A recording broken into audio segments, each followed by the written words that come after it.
Hello students, this is the 11th chapter in Sanskrit एकादश पाठ सावित्रीबाई फूले। सावित्रीबाई फूले के बारे में है ये चैप्टर, इसे हम रीड करेंगे। शिक्षा हमारा अधिकार है। हमारे समाज में कई समुदाय इससे लंबे समय तक वंचित रहे हैं। उन्हें इस अधिकार को पाने के लिए लंबा संघर्ष करना पड़ा है। लड़कियों को तो और ज़्यादा अवरोध झेलना पड़ा है। प्रस्तुत पाठ इस संघर्ष का नेतृत्व करने वाली प्रातः स्मरणीय एवं अनुकरणीय महिला शिरोमणि सावित्रीबाई फूले के योगदान पर केंद्रित है। तो सावित्रीबाई ने हमारे देश में सामाजिक कुरीति से लड़ाई की और बालिकाओं के लिए और महिलाओं के लिए उन्होंने बहुत सारे अच्छे अच्छे कार्य किए।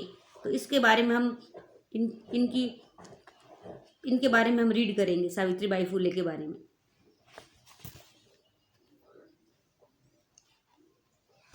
ऊपरी निर्मितम चित्र पश्यत, ऊपर बने हुए चित्र को देखो। इदम चित्रम कस्याश्चित पाठशालाया वर्तते, यह चित्र किसी विद्यालय का है। इयम सामान्य पाठशाला नास्ति, यह कोई सामान्य विद्यालय नहीं है। इयमस्ति महाराष्ट्रस्य प्रथमा कन्या पाठशाला, यह महाराष्ट्र का पहला कन्याओं का पाठशाला है। एका शिक्षिका गृहात पुस्तकानि आदाय चलती, एक अध्यापिका घर से पुस्तकें लेकर चलती है। मार्गे कश्चित तस्या ऊपरी धूलम कश्चित च प्रस्तरखंडान क्षिप्ति, रास्ते में कोई उसके ऊपर धूल तो कोई उसके ऊपर पत्थरों के टुकड़ों को फेंकता है। स्वविद्यालय कन्या भी सविनोदम अल्पंती सा, अध्यापने संलग्ना भवति, परंतु वह अपने मजबूत इरादे से नहीं हटती है और अपने विद्यालयों में कन्याओं से हंसी मजाक के साथ बातचीत करती हुई वह शिक्षण कार्य में लगी होती है। अल्पंती यानी बच्चों क्या होता है, मीनिंग है इसका। संलग्ना यानी लगी हुई है। अल्पंती यानी बातें करती हुई। सविनोदम यानी हंसी मजाक करते हुए अपने बच्चों, स्कूल के बच्चों के साथ में जा रही है, कन्याओं के साथ में, क्योंकि ये बच्चियों का पाठशाला है ना, इसीलिए। सा अध्यापने संलग्ना भवति, सा यानी वह अपने बच्चों के साथ में पढ़ाई में, शिक्षण कार्य में लगी हुई हैं।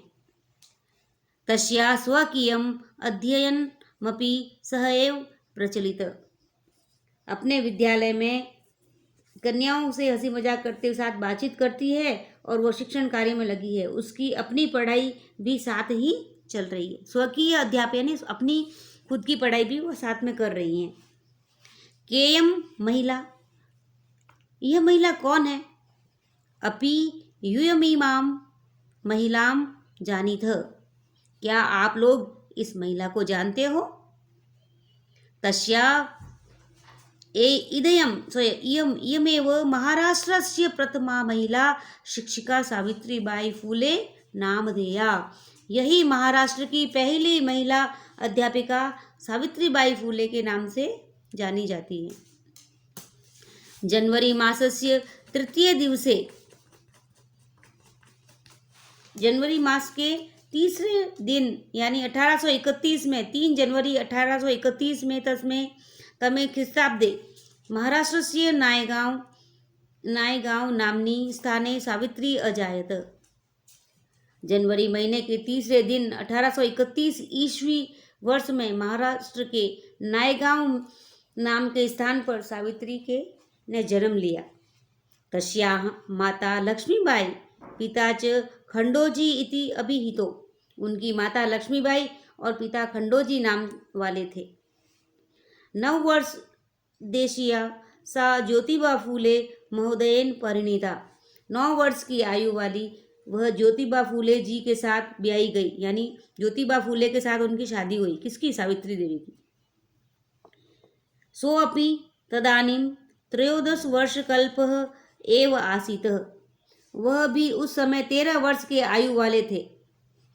यतो हि सः स्त्री शिक्षाया प्रबल समर्थक आसीत्, अतः सावित्र्या मनसि स्थिता अध्ययनाभिलाषा उत्साहं प्राप्तवती, क्योंकि वह स्त्री शिक्षा के प्रबल समर्थक थे, इसीलिए सावित्री के मन में स्थित पढ़ाई करने की इच्छा बढ़ गई। इतः परम सा साग्रहम आंग्ले भाषाया अपि अध्ययनम कृतवती। इससे आगे उन्होंने आग्रह पूर्वक अंग्रेजी भाषा की भी पढ़ाई की। 1848 तमे ख्रिस्ताब्दे पुणे नगरे सावित्री ज्योतिबा महोदयेन सह कन्यायानां कृते प्रदेशस्य प्रथमं विद्यालयम् आरभत।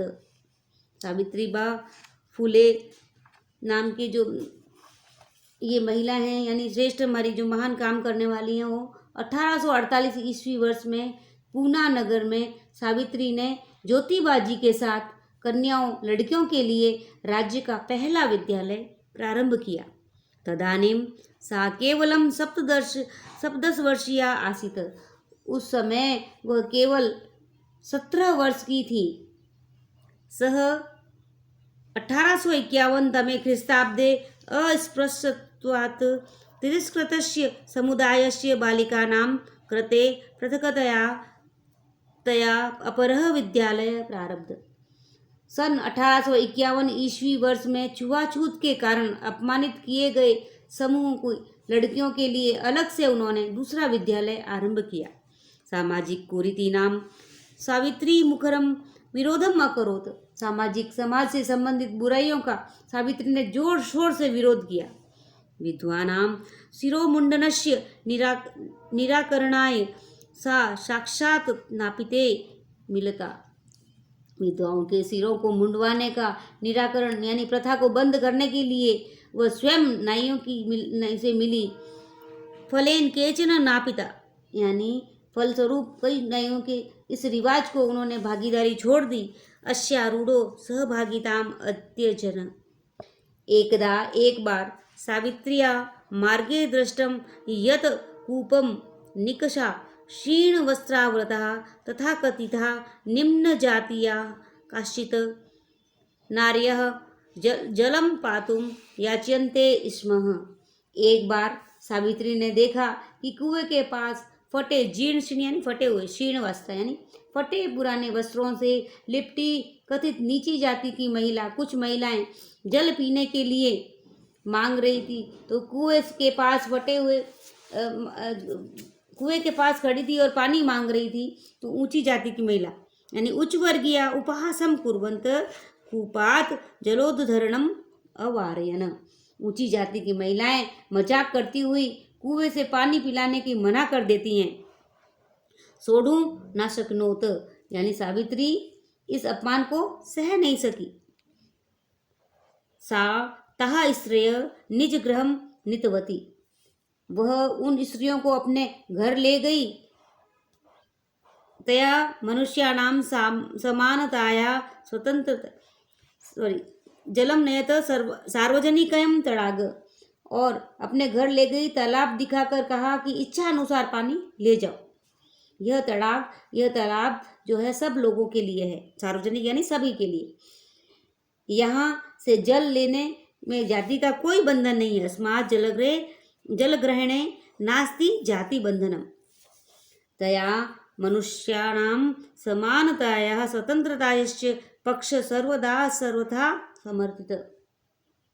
उन्होंने मनुष्यों की समानता और स्वतंत्रता के पक्ष का समर्थन हमेशा पूरी तरह से किया।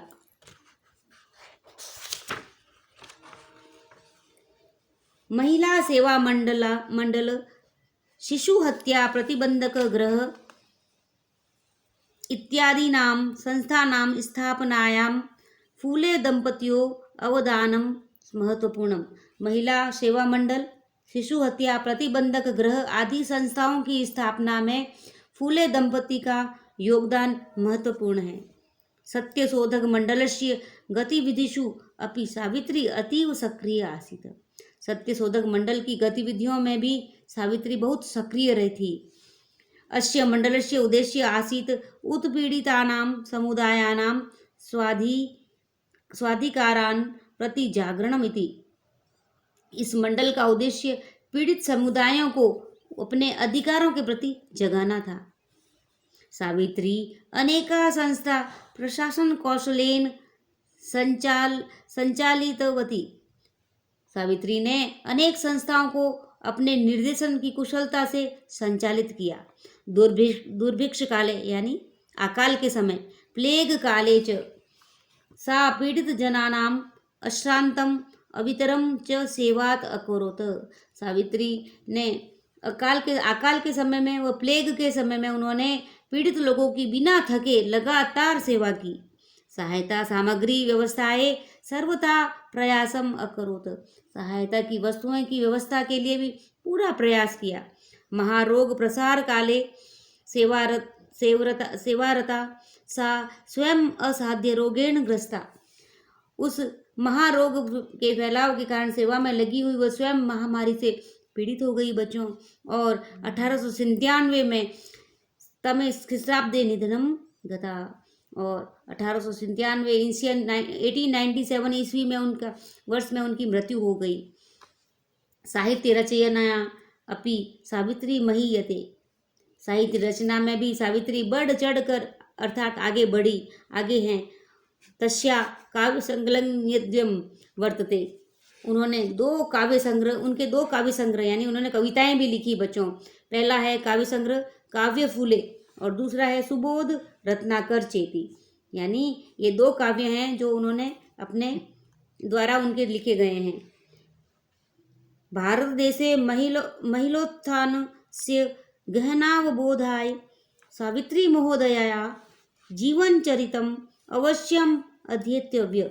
यानी इस समय भारत देश में महिलाओं के उत्थान की स्थिति को गहराई से समझने के लिए सावित्री जी ने का जीवन परिचय अवश्य ही पढ़ना चाहिए हमें। Thank you dear student. Chapter को समझ के अच्छे से आप उसको ध्यान से सुनिएगा मैडम क्या पढ़ रही है, और आप खुद भी स्वयं पढ़ करके संस्कृत शब्दों का अच्छे से अभ्यास कर सकते हैं। अब हम शब्दार्थ पढ़ेंगे। आदाय, आदाय माने लेकर। प्रस्तर खंडान यानी पत्थर के टुकड़ों को। सविनोदान यानी हंसी मजाक करते हुए। आलपंथी यानी बातचीत करते हुए। अजायत पैदा हुई। अभिहितो यानी कहे गए। परिणीता ब्याही गई। अस्पृश्यता यानी छुआछूत के कारण। प्रारब्ध आरंभ किया। निराकरणाय दूर करने के लिए। रूढ़ो यानी रूढ़ी रिवाज में। क्षीण वस्त्रावृता फटे पुराने चिथड़े वस्त्रों को धारण करती हुई। पातुम यानी पीने के लिए। सोडुम यानी सहने में। उत्पीड़ितानाम यानी सताए हुए को। अश्रांतम बिना थके हुए। महीयते बढ़ चढ़कर।